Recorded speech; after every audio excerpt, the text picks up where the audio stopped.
We're thrilled that you're all here and that we have this space because it's October, it's the 15th anniversary of Security Council Resolution 1325, and as we all have said many, many times, it's time to go beyond commitments to accomplishments.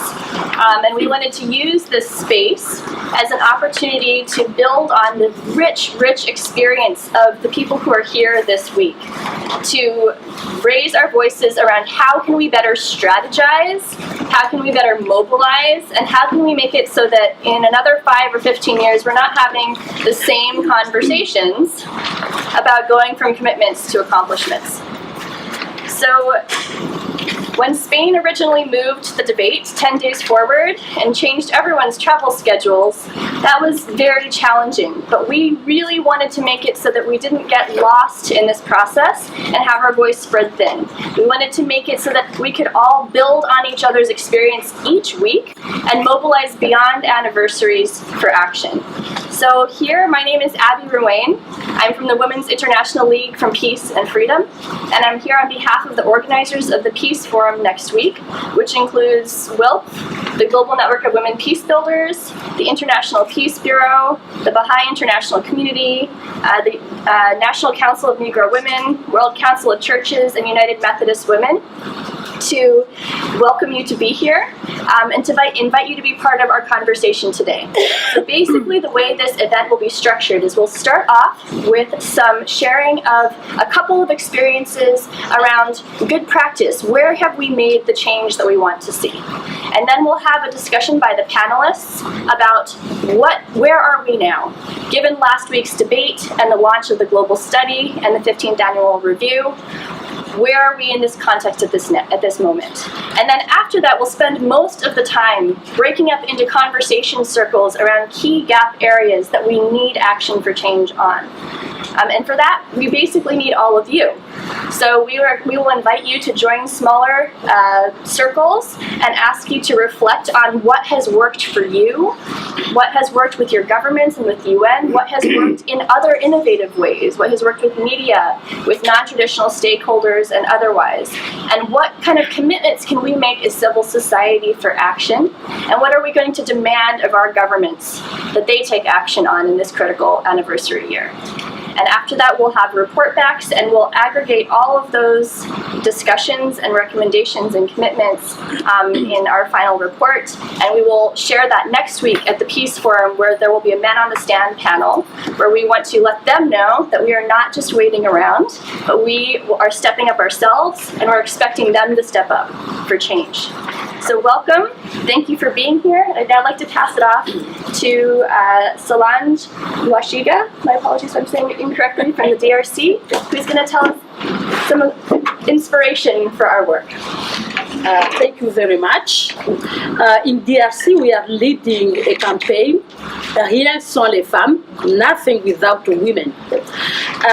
In April and May, we have to present a petition to the national parliament in order to change the electoral law, which is discriminatory. The day of handing the petition, I was asked to lead that moment, present the petition to the president of the National Assembly. Unfortunately, he was not there. He went for his political party business.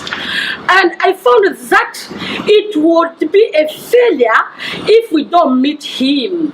And thanks to the responsibility which I was given, I tried to dramatize the role of the National Assembly in changing laws and especially giving Congolese women a space. And by dramatizing, our colleagues didn't know that the President of National Assembly could leave the political party activity and met us.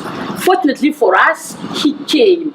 So what were the challenge? First, the responsibility I was given to present the petition of more than 2,000 signatures.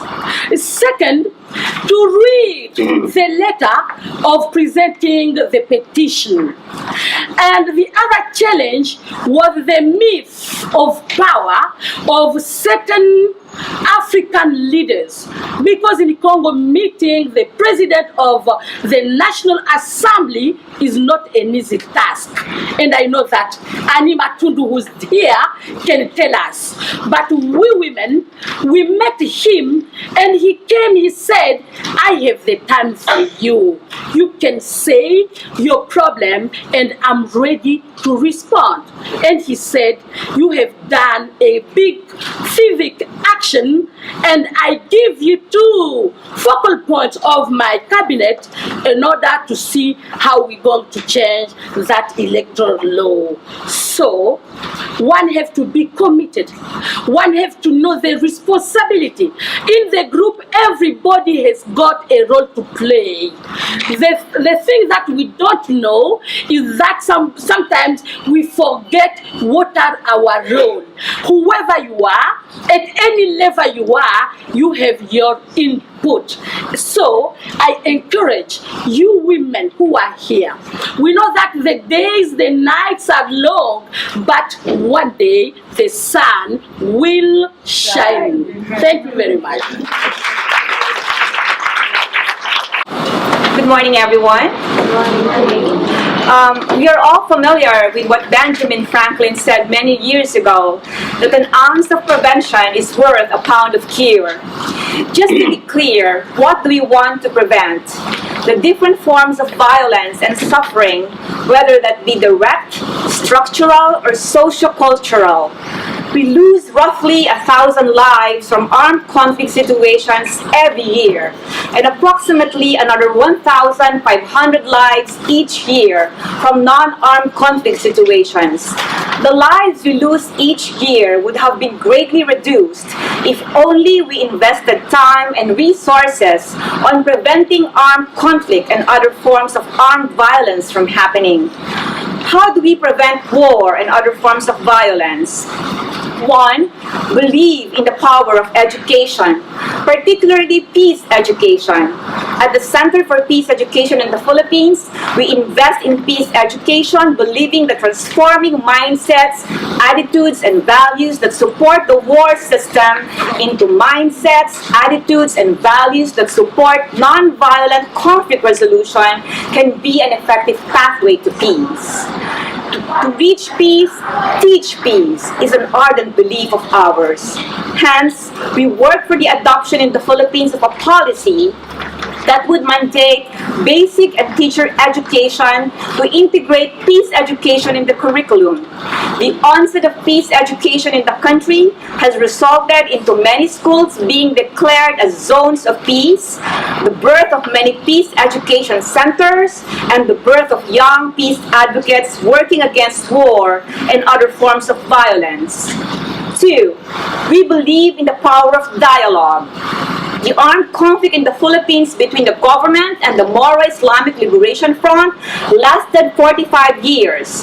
The conflict claimed more than 150,000 lives and had given birth to thousands of mistrusting and hating minds. Could these biases, fear, and anger against each other be remedied if we introduced a program that would allow interfaith and intercultural dialogue? We wanted to know. Hence, we started a twinning project between students of our Catholic school and the students of a Muslim school in Mindanao. And the project's purpose is to help bridges of friendship and understanding between 2 cultures.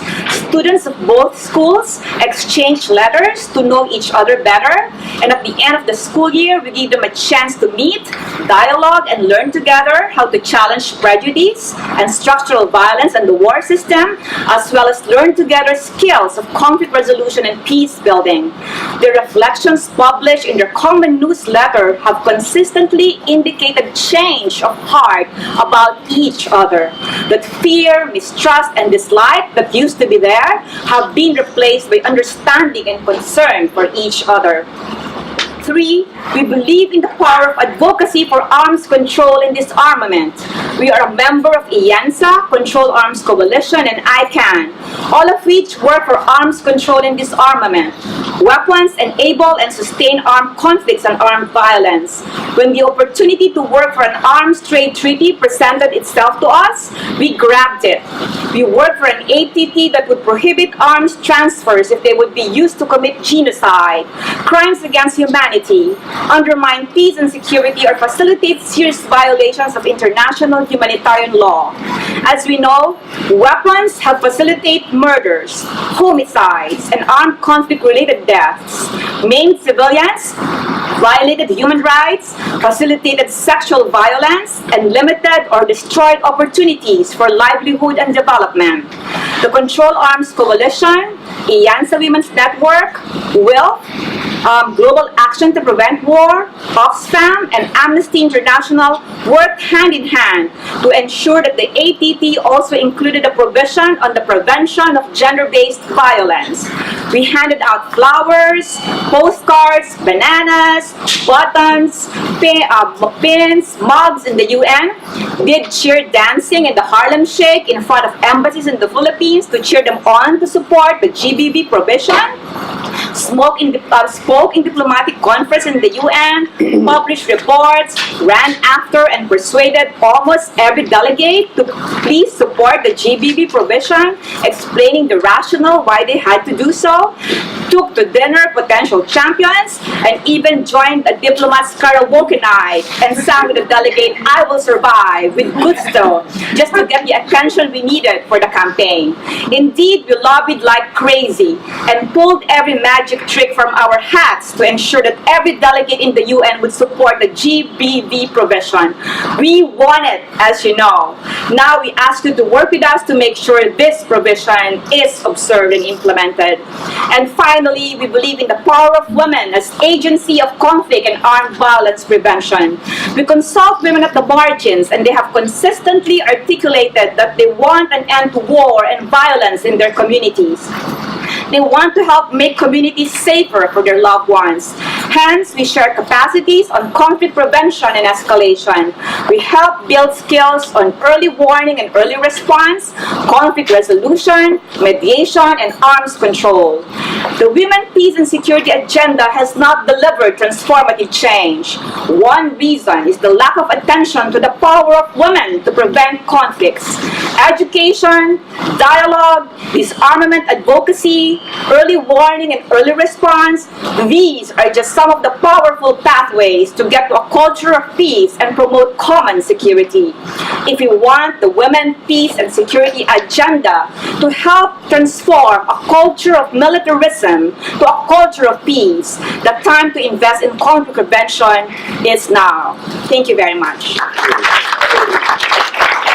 For peace. I'm now happy to present the new UN Women Chief of Peace and Security, Heidi Canisto, who is going to give us a brief overview of reflection on last week and where we are now.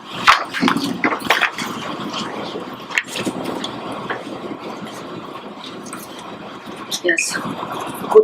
Good morning, everyone. I indeed started 6 weeks ago in my new job as a Chief Peace and Security at UN Women.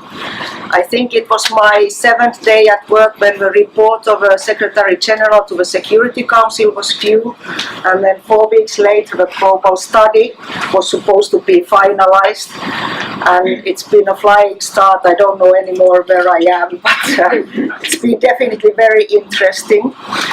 And so a high-level review took place at the Security Council last week, and I know that the change of the date of the Security Council session put a real burden on civil society.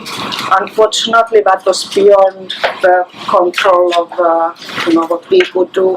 And on the other hand, now we are enjoying 2 weeks of women, peace and security discussions here in New York, and it's not necessarily a bad thing because there is more attention also when the events are a bit spread.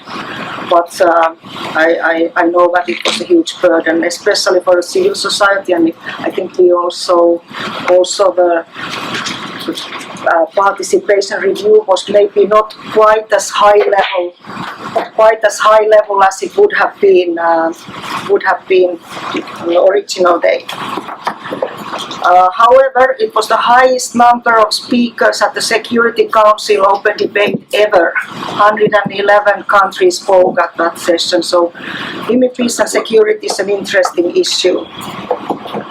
And in the open debate of the Security Council, there are two documents that were officially discussed. The one was Secretary General's report to the Security Council on women, peace and security. And that report was informed by the global study prepared by Ms. Radhika Kumaraswamy and a high-level advisory group. I see members of the distinguished group here, Sharon Yusuf. I mean, it was an amazing team, and I was actually very honored when I joined UN Women to be meeting such high-level distinguished people I could be working with. So thank you for that opportunity.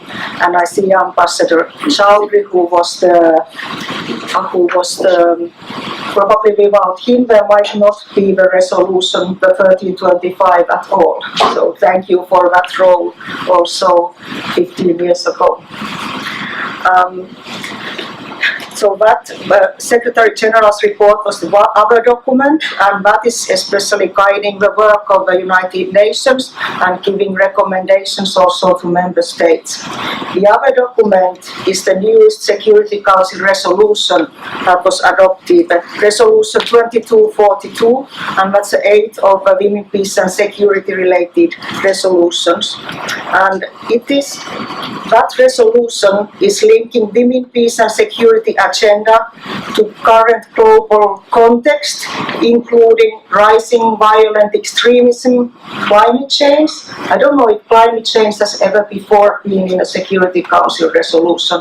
Now it is. And also the unprecedented numbers of displaced people. And the resolution makes clear the substantive links between women's participation and sustainable peace and security. And that resolution also established an informal expert group at the Security Council to ensure that the Council is aware of women, peace and security related issues, and that there is flow of information, and that information will also need to come from civil society. Then I don't know how much our distinguished high-level advisory group members will talk about global study. You will. So I won't go as such into details of that study. I keep that part short. But the study actually provides evidence that women's participation makes peace more sustainable. So it would be very unwise not to involve women in peace processes. Why would you want to risk your peace? And there is also, for women's participation, there has been a tradition of training women to be able to participate. There is also now attention to training mediators, facilitators to involve women and to see gender-related links in peace and security issues. And there's a call for incentives for women's participation. And building capacity of women and civil society groups is also mentioned, and also in the context of preventing violent extremism. Then I could say that the global study and also the Secretary General's report talks about localization of peace-building programs, and I think the civil society has already taken a good note of this recommendation. And linked to women and their leadership also in humanitarian action. It hasn't been really there so far, so there's a call to pay attention to humanitarian actions as well. And indeed, like I said, the informal expert group was established or it was decided to be established at the resolution, and that recommendation was made in the global study, that there should be that kind of mechanism how Security Council is aware what's happening really to women, peace and security, and get messages from where the people are. Then financing women, peace and security is always an issue. I have been working on this agenda 15 years in a capacity or another. It's always been an issue. To be very honest, I don't think there will be very much more funding also in the future. There needs to be creative approaches how women, peace and security agenda will be funded. There is this constant, Secretary General has promised that 15% of peace building funds will be spent on gender equality, but is yet to be achieved. But that commitment is there. There is actually a strong recommendation that why don't we make it 15% of all peace and security related funding. Peacekeeping operations were $9 billion last year, for example. 15% or even 5% of that would already provide possibilities. So just to take another aspect. And then it calls for greater gender analysis in budget planning, gender budgeting, also in peace missions, and tracking expenditures on gender equality. And then also when the global study was launched last week, at the same time the Global Acceleration Instrument was announced, and that is a new instrument especially to ensure that there will be funds for civil society to take actions on women, peace and security. We so far have received pledges up to $7.5 million to that fund, and hopefully more countries will be also planning to make pledges and planning to pay that amount. Maybe then at the end I would like to stress, and that was also what the global study stressed, that the women, peace and security 1325 was an agenda for peace. It is actually not as such a gender equality agenda, it's a peace agenda. And always there have been high-level reviews on peace and security-related issues. They all have stressed the participation of women, and they have all stressed the focus on preventing conflicts. And I think this is where women, peace and security can be a really powerful tool if we get those who make decisions, who decide on funding, who decide on operations to understand that you want to prevent conflicts so much cheaper than countering the effects of conflict. And the other point the global study strongly makes is that women's 1325 should not be securitized. Women should not be used as an instrument in any military strategy, and women's rights need to be protected at all events.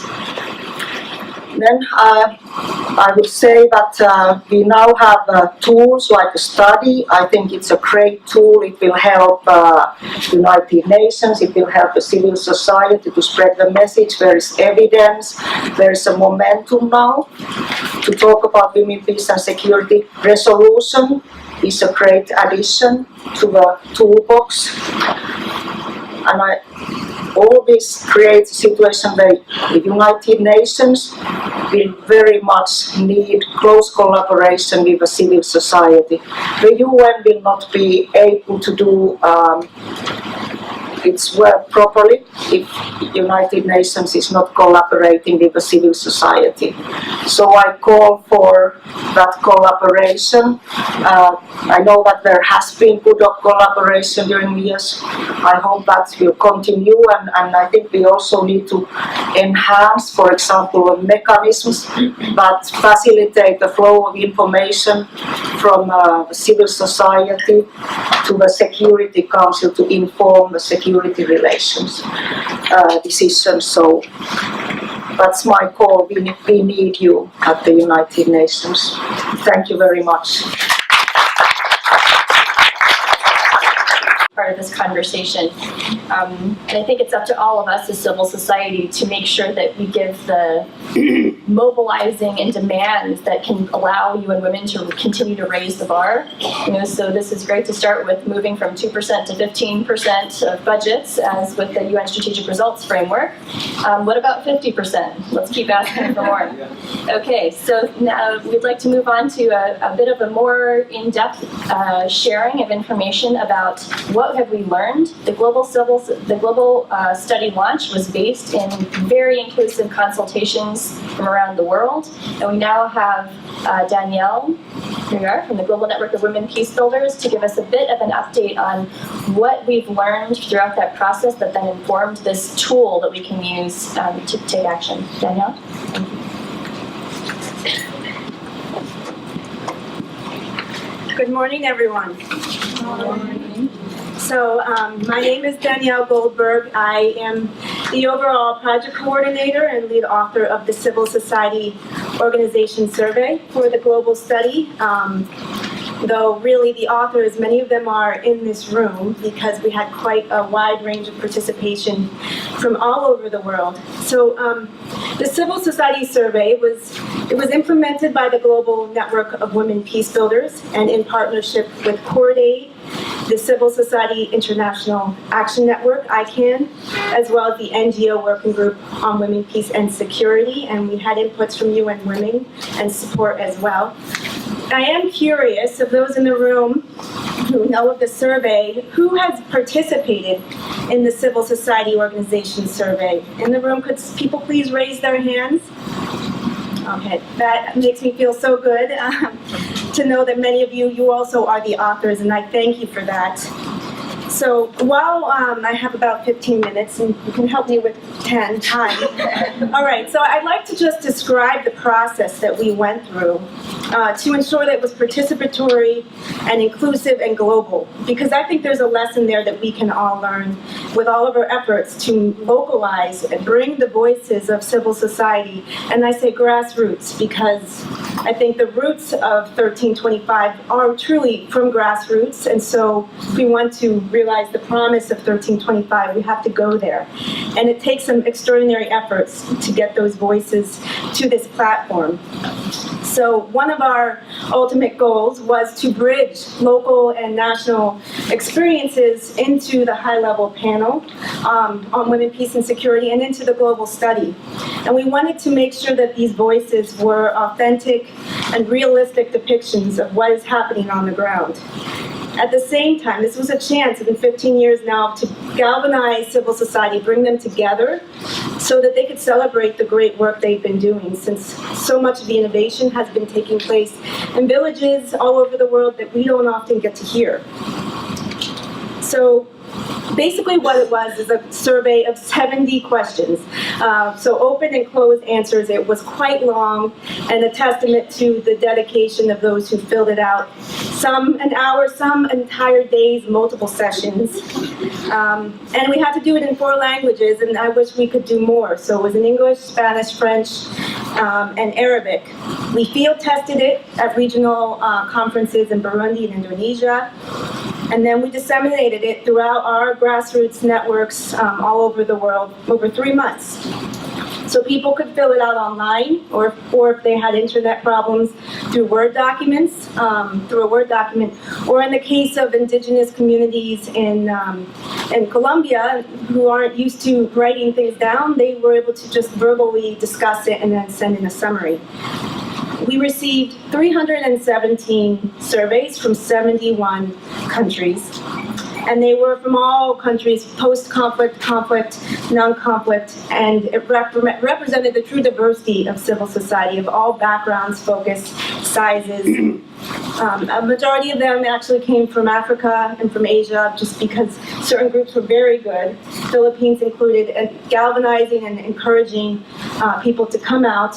We did 17 focus group discussions, asking our partners, Cordate and GNWP, to bring together people face-to-face, where they spent at least a day often going over the survey, filling it out, and having in-depth discussions. And we are very happy then in looking at the global study that it is frequently referenced, and that's true quotes from our participants about what civil society is doing and their challenges and realizing the potential of 1325. So we do want this, in addition to the global study, we want this survey to be a live document. It's in numbers, which is hard to do. We've got numbers of people's perspectives and their experiences in every area of 1325. And we encourage you to use it in your advocacy. And I would say I don't have time to go over the hundreds of pages of data. Well, you'll all have that. I do say that it largely mirrors other results that we see around the world, despite where people come from, their perspectives on the effectiveness and the impact of the resolution. We ask people to rate it. On a scale of 1 to 6, how effective do you think 1325 is? And if we give it a number, the average was 3.33. So it was a kind of a half glass full, half empty, because everything came with a reservation. In one sense, we have so many examples that we need to recognize of how the resolution has mobilized civil society. It's galvanized them, it's given them concrete tools and a platform that they never had before to advocate for women, peace, and security. And it also they've seen shifts in paradigms and perspectives in their countries. They give many examples where they see that women are seen less as victims and as actors. And this is significant. We need to recognize that. But at the same time, what we hear time and again is they don't see that the shifts are happening enough in the lives of women and girls on the ground. And then we need to do a better job in making sure that implementation is reflecting these local realities. And I'll stress again, that's grassroots realities. So we had a whole section on collaboration in the survey. What was very interesting is that 90% of the civil society organizations are collaborating with other CSOs, and they rated that highest as most effective. Much lower so is in their work with national governments. But they want to work with them, but lack of trust and so many other issues are getting in the way. And with the UN as well, there was a tendency, we had them rate what their greatest challenge was in working with the UN, and one big thing was the tendency for UN to work more with the elite organizations, international organizations, and so there's competition there, their voices aren't as heard. So throughout the survey, they give so many great examples of how they're working holistically and in collaboration with each other with not enough resources. So if we said key themes, holistic, collaborative, innovative, and local, very local. So many of the feedback was similar to what we've heard. The need to reprioritize conflict prevention, demilitarization, and demobilization at the heart of the of the 1325 agenda. As well as when we asked them what their top priorities were, if they saw a news item in 2025, what would it say? And the majority of them, more than almost half, said we want to see full and meaningful participation of women in peace and conflict processes. But then we also asked them, so what are some of your least effective areas of work? And they said that's one of their least effective areas of work. So it's not that they're not doing great work, but there are so many barriers that we need to help them to overcome in increasing participation. And a big part of what was emphasized is the need to move beyond numbers with participation. We need to measure meaningful impact and spaces for women to participate. So if I were to give a couple examples of what women have been doing, about a quarter of them are focusing on training and advocacy. There's not enough awareness of 1325, particularly in villages, and so there's been a great deal of work in giving people those tools. Not just women, but every actor that could be involved in meeting this agenda. In India, for example, talking about numbers versus impact, they have this 33% quota for elected women officials, but the women weren't really bringing up the issues of women's issues. So they started training the elected officials. And they said because of that, these women elected officials are bringing up the issues now. So these are some strategies that you can see on the ground that they say themselves, these civil society organizations, are working. Okay, got a few more minutes. As far as conflict prevention, I would say something else that also came up was the need to link directly girls' education, women's livelihoods, protection of land rights, and women's participation in decision-making and security directly as investments in conflict prevention. And I think that's important, and time and time again, they give examples of that, as well as looking at the root causes of conflict. For example, in Ghana, first they're training women in conflict prevention, and then they realize, okay, I think in our rural areas, one of the major causes of violence is manufacturing, possession, and circulation of homemade weapons. So they went out and did a survey, and then they started sharing their approach with other organizations. So practical approaches that other people can use. And in terms of peace building and post-recovery, the issue of holistic came up a lot. So when they look at peace building and recovery, they look at it as approaches on women's economic empowerment and social empowerment and psychosocial support. And when they invested in that, it had a huge impact on their post-conflict recovery. And one other thing I think I'd like to bring up is the need to put women, peace, and security into the broader peace-building agenda. Some people were concerned that it's become a little bit too siloed, and so it's not being part of some of the larger conversations. So in Georgia, for example, they say we've integrated the WPS agenda into various projects, into conflict transformation dialogue processes, and needs to be part of the larger conversation. I might be on time. Okay, so let me just pull out one other thing. Accountability for crimes, grave violations of women's rights, gender-based violence. So that's an area where it's important that these conversations are had as a result of 1325, though there's generalized sense of impunity around the world, many examples of that. And people responded said that they had more success promoting laws, much more success promoting laws, than actually making sure the laws were actually helping survivors. So I think that's rather interesting to note. And so some of the strategies that they've been using, and this is across many countries, we're seeing is creative grassroots mechanisms to build empathy and trust among decision makers who are in the courtrooms, police, those who are engaging with survivors. So for example, in DRC, they offer training on the laws on sexual violence for judges and lawyers. And as a result, there was a significant increase in prosecutions of perpetrators. And they also have been offering this training to the population, so now they realize that sexual violence constitutes a crime under the law. So these are just practical techniques through training and awareness raising, and it is having an impact on the ground. And the final thought is around funding, and I think we'll hear this time and again. The challenges of the paperwork and the bureaucracy that these organizations with so little resources are having to sacrifice programs and jump through hoops.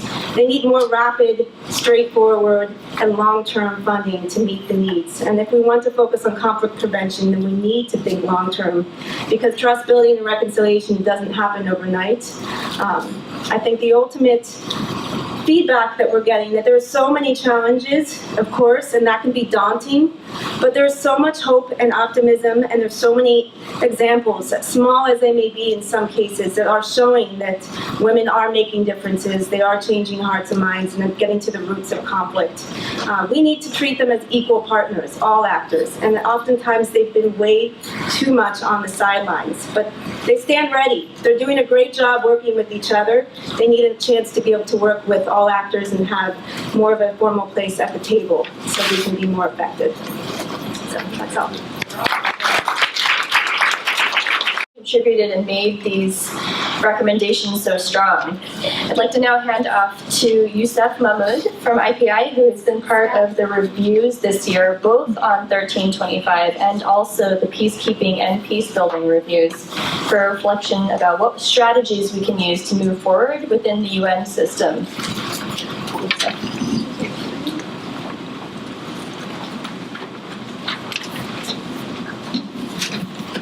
Thank you very much for inviting me to this august, energizing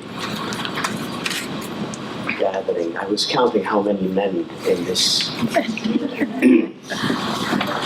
and so I count myself as a willing dinosaur, and then my intellectually energizing colleague and friend, Ambassador Chowdhury, a third man, and maybe a fourth man who's a diligent photographer, and then a gentleman lost over there, and another one. I agree with the call for action. 6 men. We need to have a conversation of all of us later. I agree with the call, rien sans les femmes, nothing without women. But how about adding rien sans les femmes et les hommes? We might move a little bit further. Nothing without women and men. The main driving force behind the WPS agenda is a simple proposition that gender equality is good for sustainable peace. 15 years later, we are far from gender equality and sustainable peace. And we can lament the implementation deficits all years long unless we do 3 things differently. One I just mentioned, engaging men, and I'm glad to see there is a conversation later on in a small group about engaging men. I hope there will be some men left when that particular group convenes, so it's not yet another conversation among committed and energetic women. Second, both of the reports I was pleased to be a member of, and just to give you quick history about these, how we struggled with the membership of those 2 high-level independent panel. You couldn't, they were symptomatic of the problem. They were gender unbalanced. Sometimes I feel like hiding under the table being surrounded by 11 formidable women. So just basically 3 men, myself, Ambassador Chowdhury, and Major General Kamar. It shouldn't be that way. This is not a women's only issue, understood only by women, and can be fought and changed by women. It has to be a common society, whole society effort. So 3 additional areas that these 3 reports reveal that if implemented would be a game changer, would really make a difference. One of them, as you just heard it, is emphasis on sustained peace and conflict prevention. We stayed away from calling it peace building, simply because it tends to be exogenously driven. It's the outsider who describes the problem, prescribes the solution. Particularly if they have finances, they will steer it to a particular. But so we said we need to insist on conflict prevention for 3 reasons. Many of them have already been mentioned. One of them, it gives an opportunity to breaking the silos by marrying the 3 pillars of the United Nations work. In other words, conflict prevention as a peace, development, and governance functions. They're not just an issue to correct imbalance. They are all encompassing. And therefore, there is a call for the intergovernmental silos to look at the way they do business. And one opportunity that we were given that is historic is goal 16 of the SDGs, in addition to goal number 5. So there is a synergy that we need. More importantly, conflict prevention is the home for participation by women. Women by nature are connectors. And we have been, most women, we have been sort of celebrating all the processes that have been put together to free women from all kind of physical violence. That's very important, because without freedom they cannot participate. But it's high time we should move, and conflict prevention is a wonderful forum for that. Second, engaging with government, speaking to power. Unless governments understand that this is a national priority, it will continue to become an expendable and silly referral just to tick the box because we have a national action plan. And by the way, not all government feels they have to do that because they think they're not in conflict. 3 is localizing peace. In fact, peace is being done at the bottom. The report of the high-level panel on peace operations is called Uniting Our Strengths, Politics, Partnerships, and People. So unless this energy gets localized, unless this knowledge gets localized, and then bring the local to the top and create that osmosis, I think our task would be much more difficult, and 15 years from now we may be lamenting the same implementation deficits. Thank you. It's great to have men and boys on board as part of Women and Girls, because we all can't do this without each other, clearly. And it's great to get your perspective on how to promote an integrated approach at the UN. But we also have to go beyond the UN if we're going to go beyond all of these commitments. So I'd next like to pass it off to Sharon Bagwan-Rolls, also from the High Level Advisory Group in Femlink Pacific, just to speak a bit on that. Thank you very much. Hi, everyone. Before I sort of go into my presentation, I just wanted to make a couple of very short points to kind of set the scene, in case I run out of time. First of all, we do have a new Security Council Resolution 2224 and while there is concern about the murkiness around the reference to countering violence extremism, which I really think, if it stood on its own, could be a really important entry point in terms of prevention.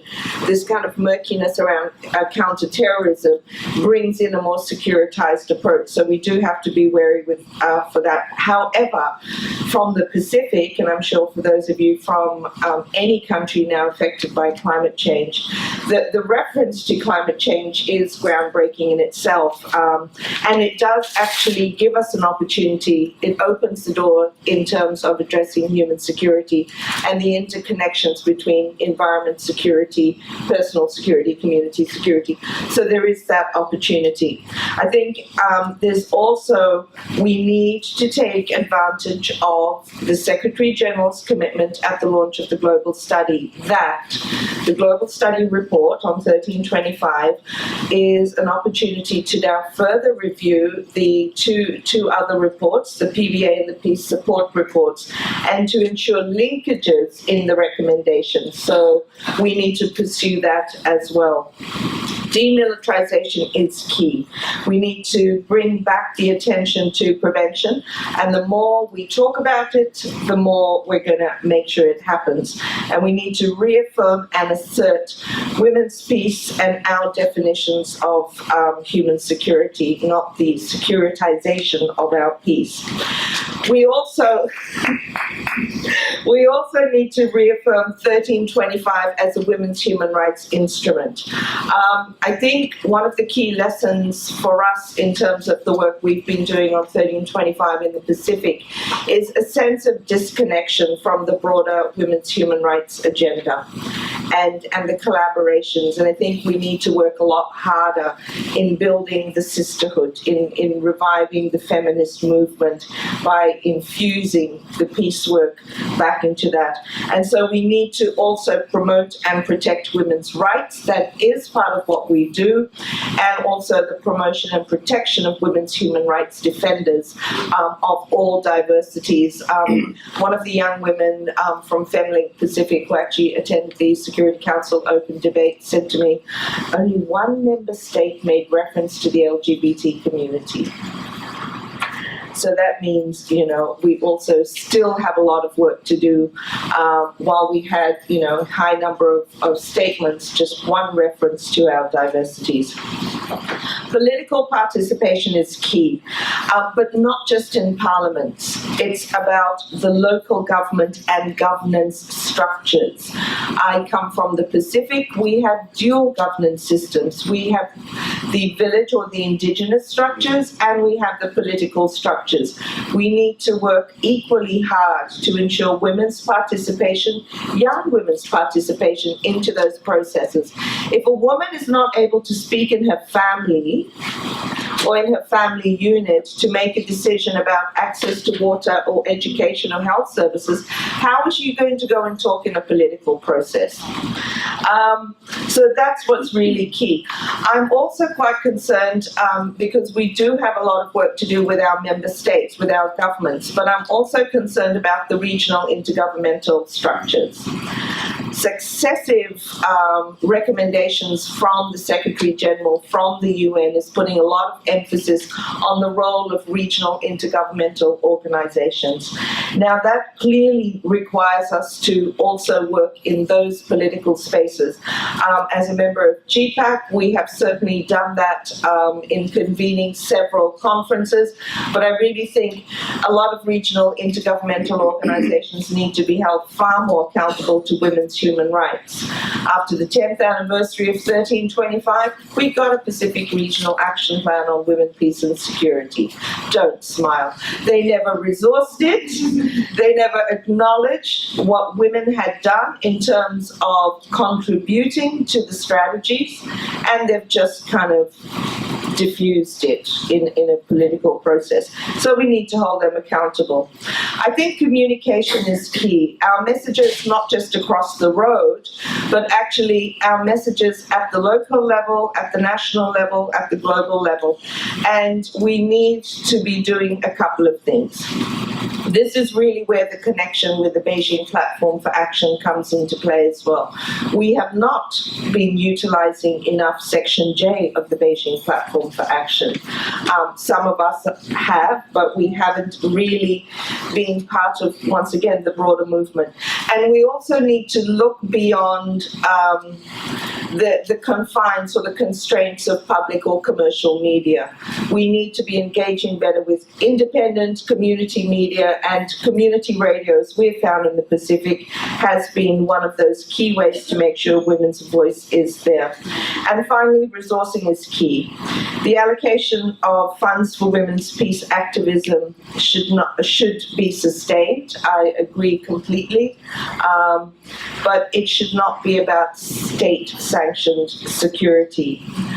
Those are my main points. I have a paper I'm sharing with Wilt later, but I just finally want to acknowledge before I sit down being here at the Church Center, because it was from this hub, from this women's space that in, I think it would have been October 31st, 2000, but it was probably already the 1st of November in Fiji, where I got an email from one of my longtime mentors, Ann Walker, from the International Women's Tribune Center, and I want to acknowledge her very much in particular because her simple email was, we just kind of organized Femlink, and she said, okay, you're doing Section J of the Beijing Platform for Action, here's 1325, use it, and that's been the journey for 15 years. Thank you.